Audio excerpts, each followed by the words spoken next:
Le début de la paracha d'Evarim,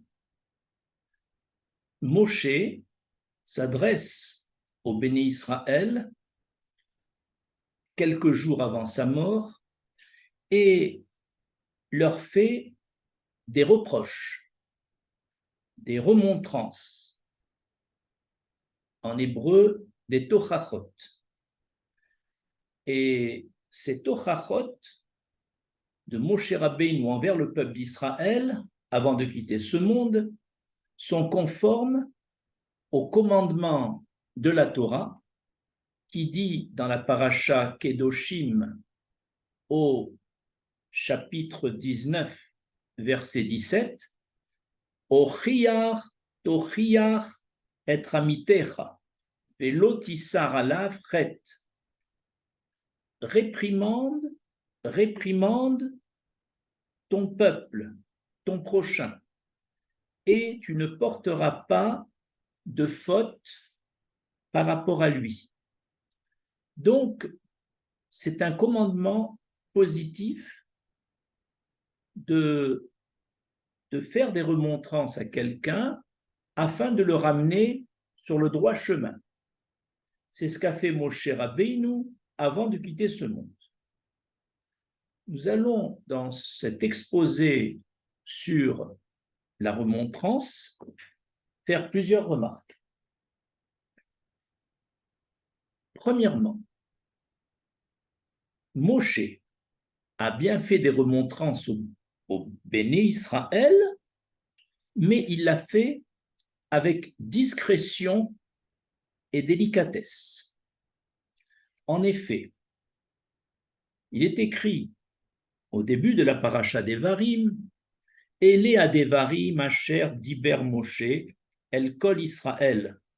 Voici les paroles que Moshe a adressées à tout Israël, Berever Yarden, Bamidbar, Beraravot, Moulsouf, Ben Param, ou Ben Tefel, Belavan, Bechatzerot, Vedezaav. Apparemment, on nous dit que Moshe a parlé, tout simplement, il a parlé au béni Israël, durement, donc des paroles de reproche, mais il n'y a pas écrit quel reproche il leur a fait. Il a simplement, il est cité, il leur a parlé dans tel endroit, entre telle et telle ville, mais en fait, disent nos sages, et notamment Rashi, chaque mot qui apparemment définit l'endroit fait une allusion à une faute commise dans cet endroit. Moshe n'a pas dit clairement au béni Israël, voici les fautes que vous avez commises.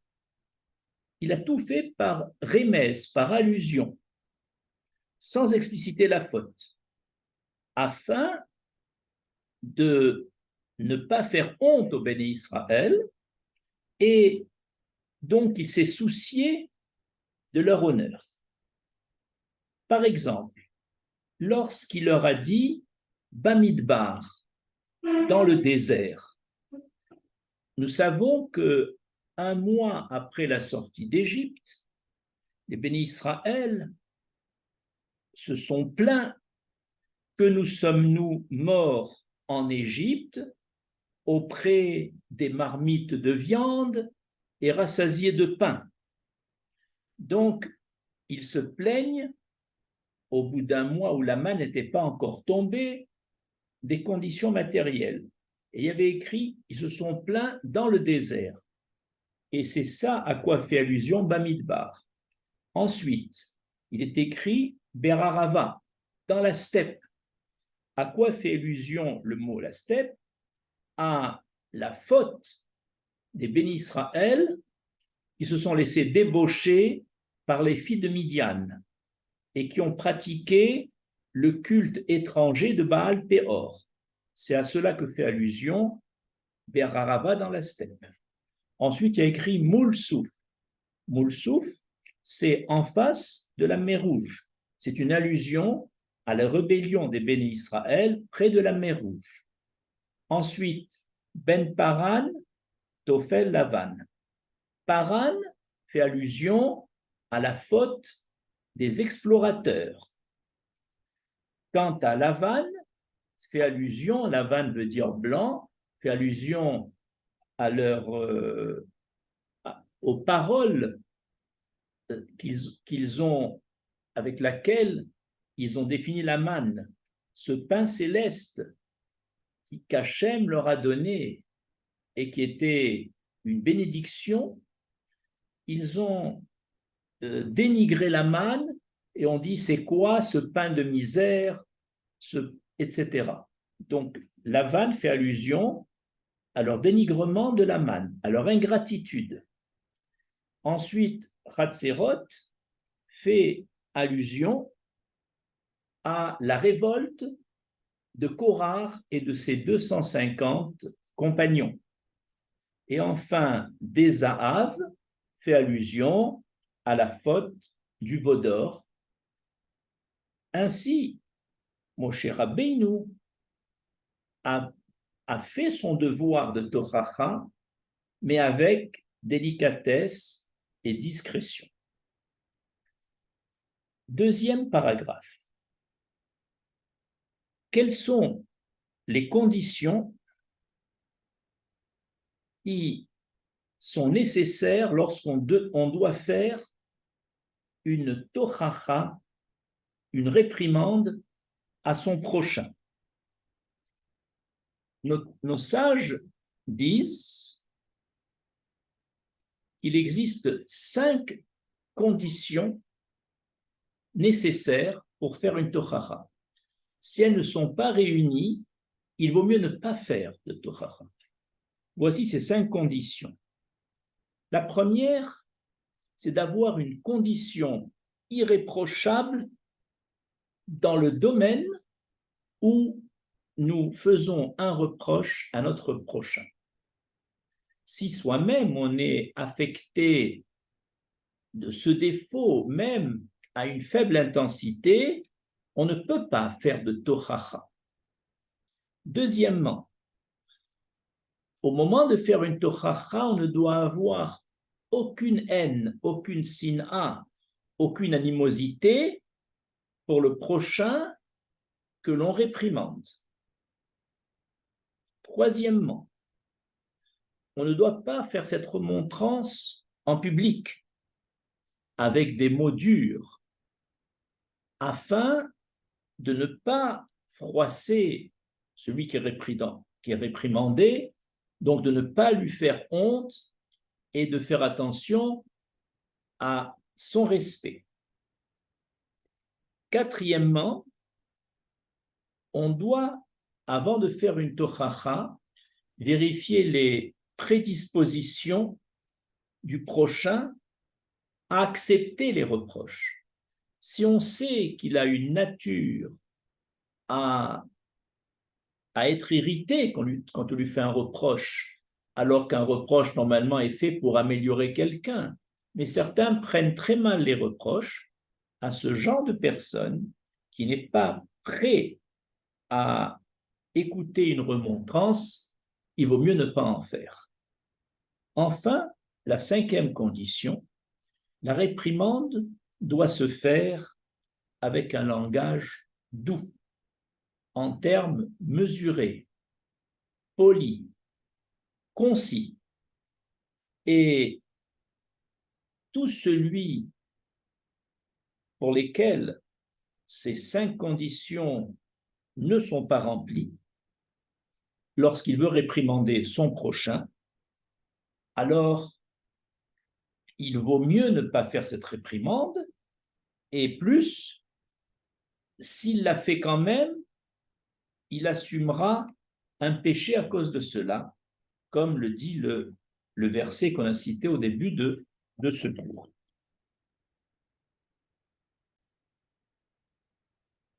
Troisième question. Pourquoi Moshe Rabbeinu a-t-il attendu la fin de ses jours sur terre pour faire les tochachot qu'il a faites au Béné Israël. Pourquoi ne les a-t-il pas faites au fur et à mesure des fautes commises dans le désert pendant 40 ans?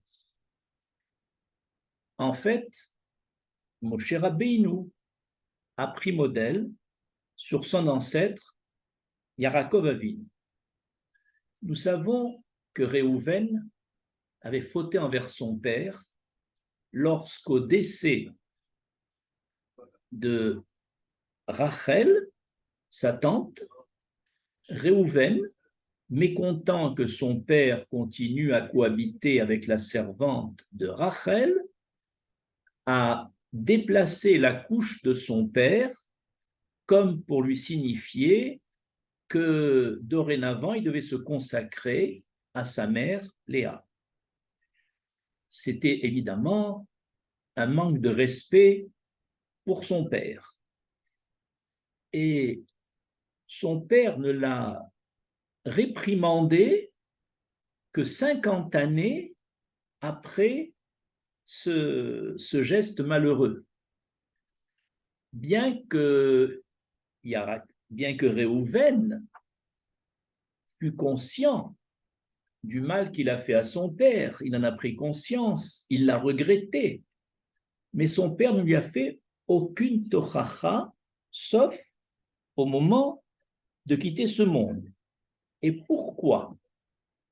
Parce que son père s'est dit, si au moment où Réhouven avait fauté, si je lui fais une tochacha, il va le prendre peut-être très mal, et se sentant frustré, puisque son père lui aurait fait cette tochacha, le Yetzer Hara, qui habituellement agit sur quelqu'un par petites touches, nous avons appris dans un cours que quand quelqu'un est frustré, est désespéré, est triste par une tochacha qu'il vient de recevoir, le Yetzer Hara est capable, dans cet état, de prendre Réhouven et de le pousser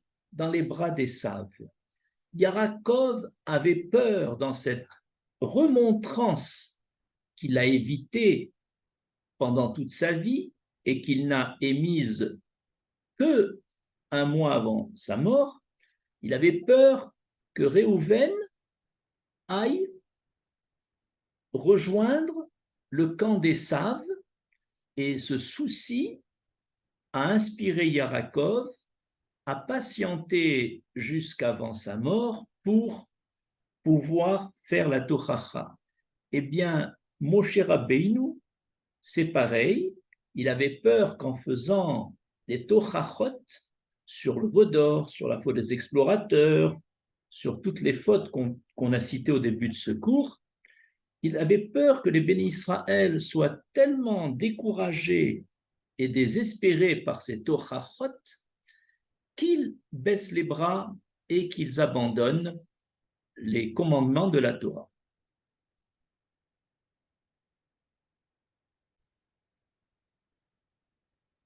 Quatrième question. On aurait pu penser que le but d'une réprimande,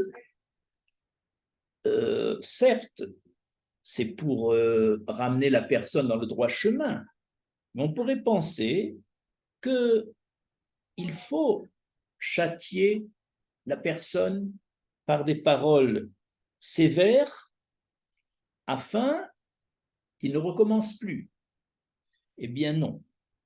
La nature même, l'essence, ce qu'on appelle la maout en hébreu, l'essence de la remontrance, c'est pas tant de parler durement ou de châtier la personne, c'est essentiellement de placer le fauteur devant son erreur, afin qu'il la reconnaisse et qu'il regrette son attitude.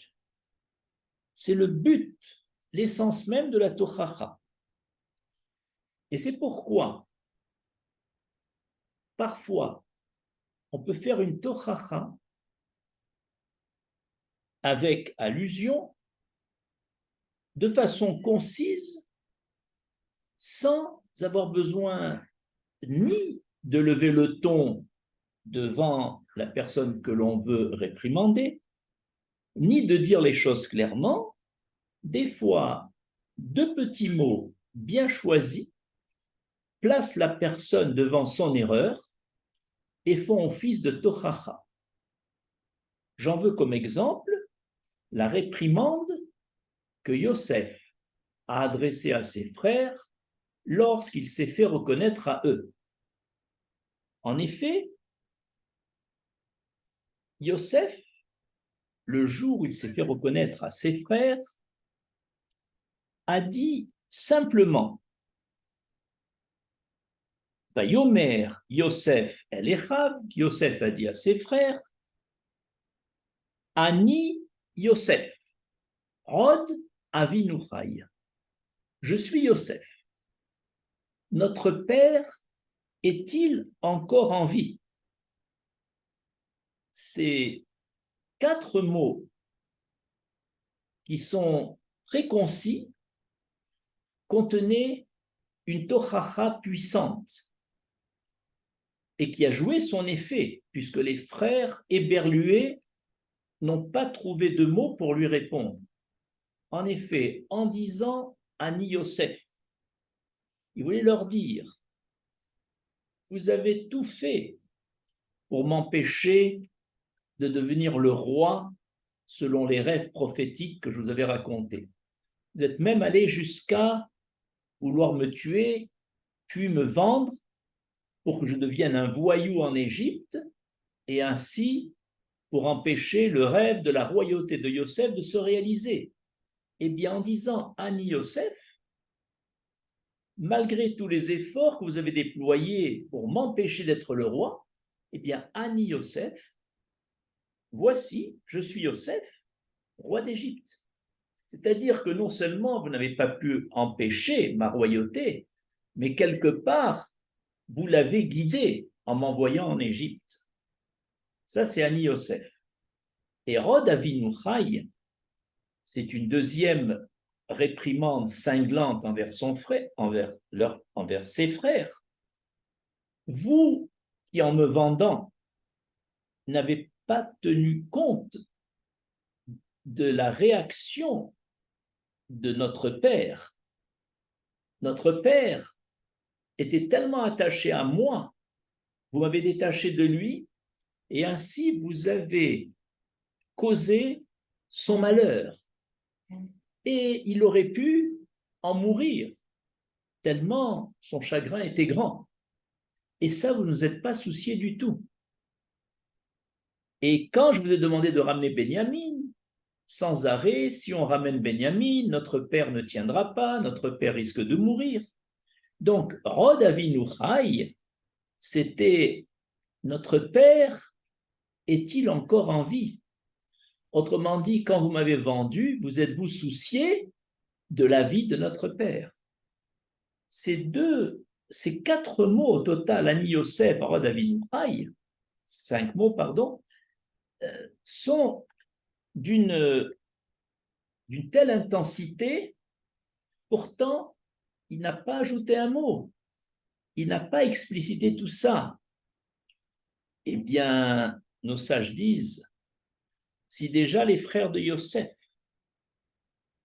qui étaient plus âgés que lui, n'ont pas pu répondre à Yosef tellement la réprimande était cinglante, eh bien, lorsque nous, on sera accueillis dans le ciel et que l'Éternel va juger les dizaines d'années de vie que l'on a vécues sur terre, l'Éternel également s'adressera à nous avec une tochacha type de celle de Yosef, très brève, très concise, qui nous mettront devant nos erreurs. Ainsi, on comprend que les frères de Yosef, placés devant leur erreur, ont pu faire teshuva et regretter tout ce qu'ils ont fait à Yosef.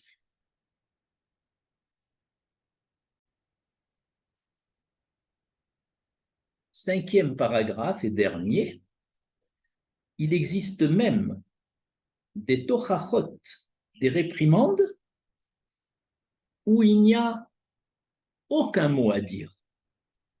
C'est une situation nouvelle qui se produit et qui est une claque pour la personne, sans aucun mot prononcé. Je vous en donne comme exemple la déception de Yaakov Avinu, la déception de Yitzhak, lorsque, croyant bénir Esav, il a béni Yaakov et que Esav est revenu pour prendre sa bénédiction. À ce moment-là, Yaakov, après avoir béni, Yitzhak, après avoir béni Yaakov, en pensant qu'il était Esav, ce qui s'est passé, c'est qu'au retour de Esav, avec le plat qui devait servir à accompagner la bénédiction, lorsque Yitzhak dit à Esav, j'ai déjà béni ton frère, Yitzhak fut, comme dit le texte, Vayechaved Yitzhak Harada Gedola Ad Meod. Yitzhak fut saisi d'une immense frayeur. Et Ad Meod, ça veut dire supérieur encore au jour où le couteau du sacrifice devait être sur son cou lorsque son père Abraham devait le sacrifier. D'où vient cette immense frayeur de Yitzhak? Ce n'est pas la bénédiction qu'il a donnée malgré lui à son fils Yaakov, parce que certainement il ne la regrette pas, cette bénédiction. Mais c'est la prise de conscience soudaine de Yitzhak de son erreur d'appréciation sur ses deux fils. Il pensait, dans son système de pensée, et toutes ses actions suivaient dans ce sens, que puisque Yaakov était d'un haut niveau spirituel, il n'avait pas besoin d'aide, il n'avait pas besoin de beracha, de bénédiction, il peut se débrouiller seul. Par contre, son fils Yitzhak, son fils Esav, qui est faible spirituellement et qui, d'après lui, voulait s'en sortir, eh bien, c'est Esav qui méritait la bénédiction. Et toutes les actions par rapport, dans son système de pensée, par rapport à ses deux fils, étaient basées sur cette erreur. Lorsque l'Éternel a laissé Yaakov être béni à la place de Esav, là, il a compris, c'est Yitzhak qui vient de subir une tochacha cinglante, sans un mot d'Akadosh Baruch Hu, sans un mot, personne n'a parlé. La situation elle-même était tellement cinglante que Yitzhak a ressenti la remontrance d'Hachem, et il a compris qu'il était placé devant son erreur et que tout son système de pensée devait être repensé. Et c'est ça, Yitzhak fut saisi d'une immense frayeur. Tout ce qu'il a construit pendant des années avec un système de pensée doit être mis en cause. Ainsi, dans la vie, on reçoit parfois des tochachot orales de quelqu'un qui nous aime bien. Il faut savoir saisir ces tochachot et se remettre en question, puisque le but final d'une réprimande, c'est en fait de placer l'homme devant son erreur et que l'homme fasse tchouva. Et si lorsqu'on reçoit une tochacha, on tourne le dos et on en veut parfois même à celui qui vous fait la tochacha, on rate une occasion de s'améliorer, une occasion de gommer nos fautes et une occasion de nous rapprocher donc du Créateur. Et parfois le Créateur, comme dans le dernier exemple qu'on vient de voir, nous met dans une situation où notre erreur, elle est vue à l'œil nu. C'est-à-dire qu'il y a des tochachot qui n'ont pas besoin de mots. Je vous remercie.